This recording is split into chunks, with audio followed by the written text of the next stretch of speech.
আসসালামু আলাইকুম। আজকে দুইটা প্রোডাক্টের রিভিউ করব। একটা হচ্ছে ইন্ডাকশন কুকার, আর আরেকটা হচ্ছে আপনার এই বোরোসিলিকেট যে কাচের কেটলিগুলো আছে সেগুলো।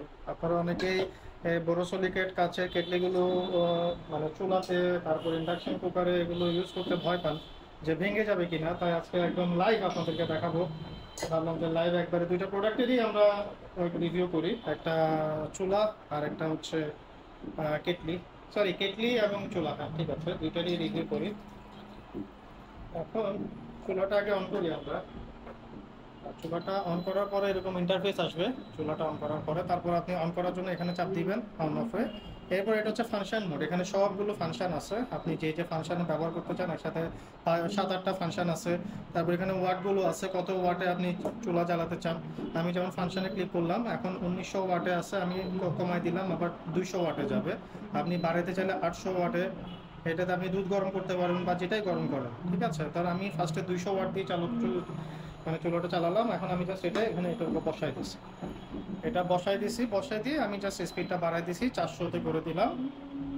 এখন দেখেন এটা আস্তে আস্তে আস্তে আস্তে এটা গরম হতে থাকবে।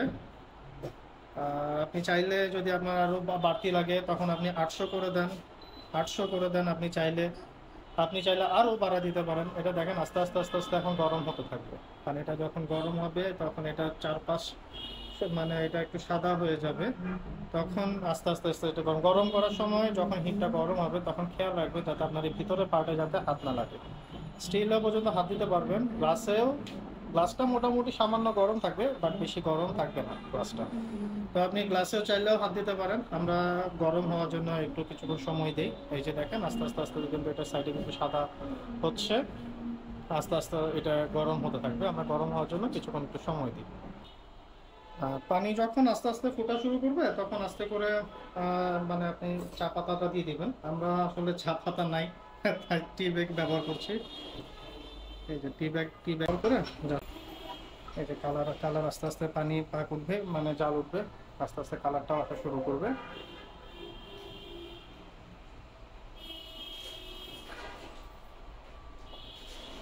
বোরোসিলিকেট গ্লাস আসলে এত সহজে ফাটে না। এটা আপনি যখন অবশ্যই খেয়াল রাখবেন বোরোসিলিকেট গ্লাসের ক্ষেত্রে, এটা বডি গরম থাকা অবস্থায় আপনি ঠান্ডা পানি ঢালতে পারবেন না। ঠান্ডা পানি ঢাললে তখনই এটা ফাটবে, এছাড়া এটা ফাটার আর কোনো সম্ভাবনা নেই। এছাড়া এটা কখনোই ফাটবে না। আপনি এটা 350-400 ডিগ্রি টেম্পারেচার পর্যন্ত দেন, এটা লোড নিতে পারবে।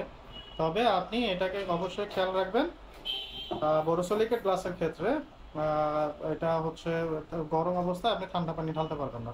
যদি ঠান্ডা পানি ঢেলে দেন সাথে সাথে কিন্তু এটা ফেটে যাবে। এছাড়া আপনি যতক্ষণ ইচ্ছা ততক্ষণ আপনি চালান বোরোসিলিকেট গ্লাস, বোরোসিলিকেটের যেসব কুকিং পট আছে সেগুলোও ইউজ করেন, কোনো সমস্যা নেই, কিচ্ছু হবে না। আমি একটু ক্লোজ থেকে দেখাই আপনাদের। এই যে দেখেন নিচের পাটটা কিভাবে লাল হয়েছে এবং উপরের পাটটা কি সুন্দর করে পানি ফুটছে।